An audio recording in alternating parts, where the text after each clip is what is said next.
was a reporter, a woman, and she was kind of distressed by all the hostility and the fighting that goes on in the Middle East. So she went to the Middle East hoping to write a story from a human interest angle. And so she's casting about for an idea, and she heard of an old Jewish man who would go twice a day to the Wailing Wall and he would pray.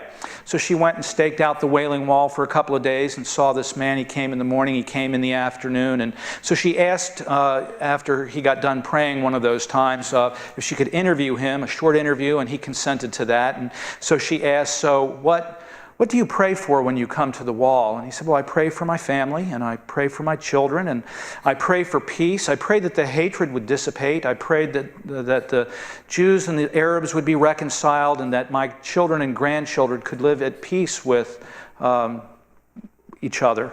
And she said, well, you've been coming for 40 years to this Wailing Wall to pray. Tell me, what's it like? Like talking to a wall?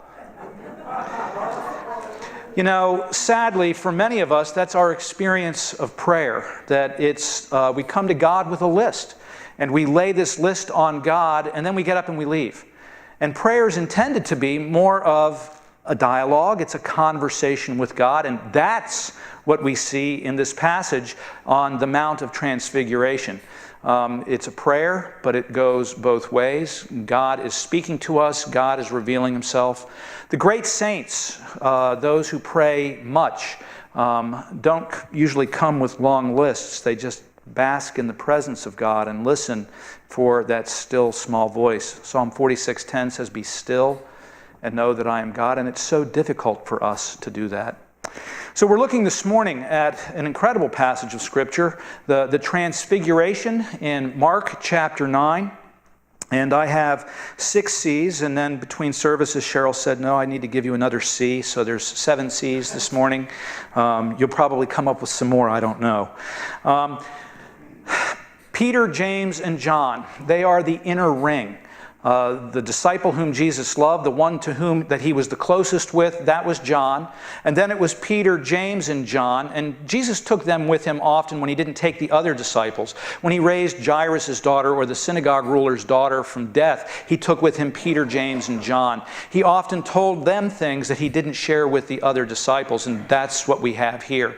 They've gone they're headed south, and we need to establish the context. So the first C is context. We need to go back to chapter 8 a little bit so that we understand why the Mount of Transfiguration. Why did Jesus take these disciples to this mountain, and what was the purpose of it? And as we back up in chapter 8 at verse 27, Jesus asks his disciples, who do men say that I am? Well, you're John the Baptist, or you're Elijah, or you're Jeremiah, or you're one of the prophets. And who do you say that I am? And Peter, you are the Christ. You are the Messiah. And Jesus says, well, you're not smart enough to figure that out. My Father revealed that to you. And then Jesus begins to talk to them about the Messiah. Now, this is like talking to a child about Christmas. And Christmas is not about Christmas trees, and it's not about ornaments, and it's not about presents. What? And it's not about wrapping paper, and it's not about, what? That's what Christmas is all about, if you're a little kid. Well, for the Jews, the Messiah was all about a geopolitical leader, a great general, somebody that would overthrow Rome and lead them back to glorious power as the superpower of the universe. And that's what they were looking for. And Jesus is taking that away from them. So after Peter confesses that Jesus is the Christ, and Peter rebukes Jesus because Jesus says, no, I'm going to Jerusalem to die. What kind of Messiah goes to Jerusalem to die? I'm going to be the suffering servant. And so Peter says, oh no, Lord, not you. You don't need to do that. And then Jesus rebukes Peter. Get behind me, Satan. And then Jesus talks about the cost of discipleship. If you want to be a follower of Jesus, you are going to experience pain. You're going to experience suffering. You must take up your cross. You must follow in my footsteps. Where I am going, you have to go there too.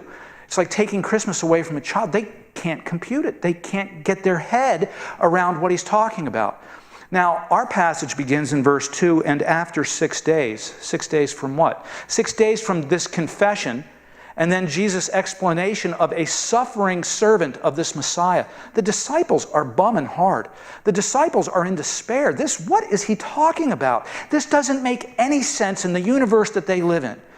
The Messiah doesn't go and die. The Messiah goes and whips up on people and takes names. I don't get what he's talking about. And so the disciples aren't following. And Jesus understands that they're not following, so he takes Peter, James, and John. So first we have the context. This is why the Mount of Transfiguration. Then the next one is, see what happens. After 6 days, Jesus took with him Peter, James, and John and led them up a high mountain. Bible scholars aren't sure, but it's near Caesarea Philippi, so they think it's Mount Hermon. It's 9,000 feet. It is a high mountain for where they are, and he's taken them up Mount Hermon, and he was transfigured before them. Transfigured means a change of appearance. It comes from the Latin, a change from appearance. Transcontinental, you get on the train and you take it transcontinental, you go across the continent. Transatlantic flight, you fly across the Atlantic Ocean. Jesus is changing right in front of them. He's transfigured. The Greek word is metamorphos. Morphos is form. His form changed. Jesus Christ, the church believes, and we confess in the creed, is fully God and fully man, and he's been fully man with them. They get that part. Now he's showing them fully God. His form changes. He becomes the eternal, divine Son of God, the second person of the Trinity from all eternity, right in front of them. It's mind-blowing. He's taken them up on this mountaintop and he's transfigured, he's changed, he metamorphosizes right there in their presence. And his clothes became radiant, intensely white, as no one on earth could bleach them, not even Tide, if you saw the Super Bowl commercials. Bright and white, and Jesus was more than that. This change, and his was white, and there appeared. So we have first the context, then we have this change that takes place. Now, you've been to a play, and between scenes, the lights go out and they change all the sets around and they bring furniture in, and then the next scene starts and a spotlight shines down on somebody right there, front and center on the stage, and illuminates them. That's not what happened with Jesus. It wasn't a light from the outside shining on Jesus. It wasn't the Father shining a spotlight on Jesus. It was Jesus' own glory breaking forth out of the veil of his flesh and revealing to them who he really is, that he is God, that the light came out of him. It didn't shine upon him. And the disciples are just losing their minds. Peter starts blurting out, what's going on? He says, let's put up 3 tents, and he's just babbling. It says right there in the text that he doesn't know what he's talking about. I love Mark because he got the gospel from Peter. And so he's always trying to protect Peter's reputation. And Peter made a fool of himself, as he often does. You know, it's better to keep your mouth shut and to be thought a fool than to open your mouth and reveal all doubt, or remove all doubt. That's Peter. That's me. I wish that I could be reticent. I wish I could be quiet and listen. But when in doubt, shout it out. I'm just like Peter. Just put it out there. And that's Peter. And so he's saying this. Now, God in his grace interrupts him. So we have the context. We have the change. We have the crowd. Here's Moses and Elijah. Moses went up the mountain and came down with the 10 Commandments given to him by God himself. And when Moses came down, he shone. This reflected the Shekinah glory of God. He had to wear a veil because he shone in the presence of the people. And so he's up there on the mountain. And Elijah, we just heard about Elijah this morning, great in word, great in deed. He went up to heaven in a whirlwind, in a fiery chariot and fiery horses. And so one is the law and the other is the prophets. They're the Old Testament. It's the Old Testament pointing to Jesus. God is saying, or Jesus is telling his disciples, you're not getting rehashed leftovers. It's to me that Elijah and Moses are pointing. And as great as they are spiritually, as high as their stature is spiritually, Christ is way above and beyond Elijah and Moses. So we've got the company on the mountain. We've got the change that takes place on the mountain.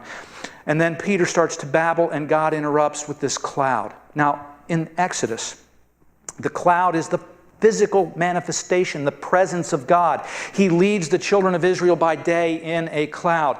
He settles over the tabernacle. He lives in the Holy of Holies in the temple. This cloud is the presence of God. So we've got this cloud that is the presence of God, and out of the cloud comes a voice. So now we have a command. So we've got the change, we've got the context and the change and the company and the cloud, and now there are a couple of commands. The first one is, this is my son, listen to him. You know why the church in North America is weak and lame? Because we do everything except listen to the Son. Jesus says, if you love me, you will keep my commandments. But we do everything else. We read Collins, good to great, built to last. Oh, let's make the church like a business. And we do all that stuff. And Jesus says, no. When asked, what's the most important thing? Love God, love your neighbor. If you love me, you will keep my commandments. Stop with all that other stuff, mission statements and vision statements, and you don't need any of that mess. The church is weak because we don't do what he told us to do. Love God, love your neighbor. It isn't complicated. It's immensely difficult. It's really hard for us to do that. And so we focus on other things because those are much easier to do. The metrics of the other things are easier. How do we know if we love God? How do we know if we love our neighbor? What are the metrics for those things? That's much harder to figure out than good to great and built to last. And the word from God to these disciples on the mountaintop is, this is my son, my beloved son. Listen to him. Another command. They look around and Moses and Elijah are gone. The cloud dissipates. The cloud is gone. It's just Jesus. And he's back to normal. He's in his flesh again. And they're coming down the mountain, and Jesus says to them, now, it's called the Messianic secret. Don't tell anybody what you saw. Don't say a word to anybody. Because they're looking for a Messiah, but they've got this wrong idea of the Messiah. And if they find out that he's the Messiah, they're going to grab him up, take him to Jerusalem, they're going to coronate him king, they're going to expect him to overthrow the Romans and do all the things that they thought and expected him to do. And so Jesus says, just keep it under your hat. Don't tell anybody until I rise again from the dead. And then you guys can work that out. Now, what are the consequences of these verses? What does it mean for us? The first one is, Mark's readers were hoping, praying, Peter, James, and John, the disciples, they wanted this military ruler king. And so this triumphal eschatology that we have, that God's going to come back and he's going to do it, we don't get there except we go through the cross. There's Cheryl's other C. Except we go through the cross. Jesus says, no, first I have to go to Jerusalem. First, I've got another mountain to climb. I've got to put a cross on my back. First, I've got to suffer. I've got to be given over to the chief priests and the scribes, and I'm going to suffer, and I'm going to die. And if you want to be my disciple, you must take up your cross, and you must follow me. And they don't get it. They still don't get it. He says, now you can talk about it after I've risen from the dead. And they discussed among themselves, what is he talking about, this rising from the dead? He's already explained it to them. And he's going to explain it to them again in chapter 9. And he's going to explain it to them again in chapter 10, 8, 9, and 10. Triple repetition. He's making it as clear as he can. But it's such a paradigm shift that they can't get their head around it.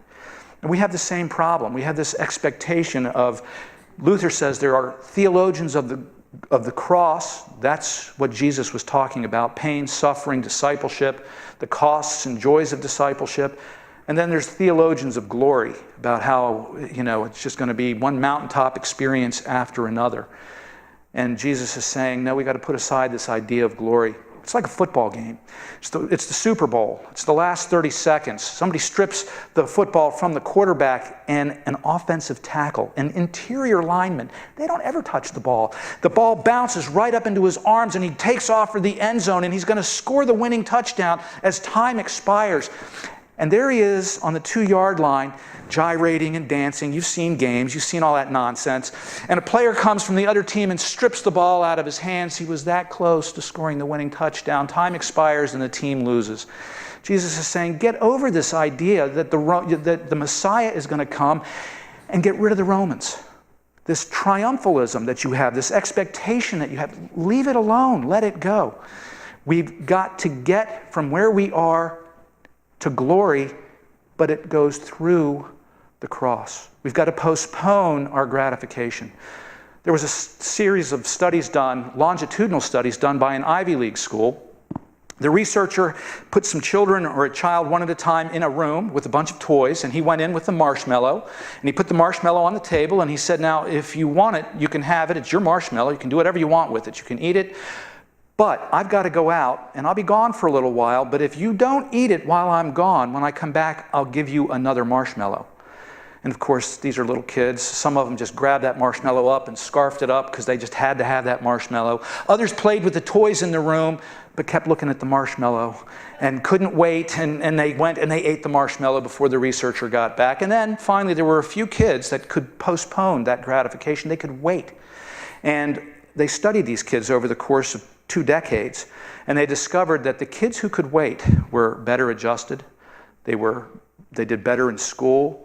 They were better in relationships. The kids that just had to have it right this minute, those kids were buckled easily under stress. They felt isolated. They didn't do well in relationships. Jesus is saying to us, glory is coming. It will happen. We confess in the Creed, he'll come again with glory to judge the living and the dead. It'll happen. But this side of glory, we take up our cross.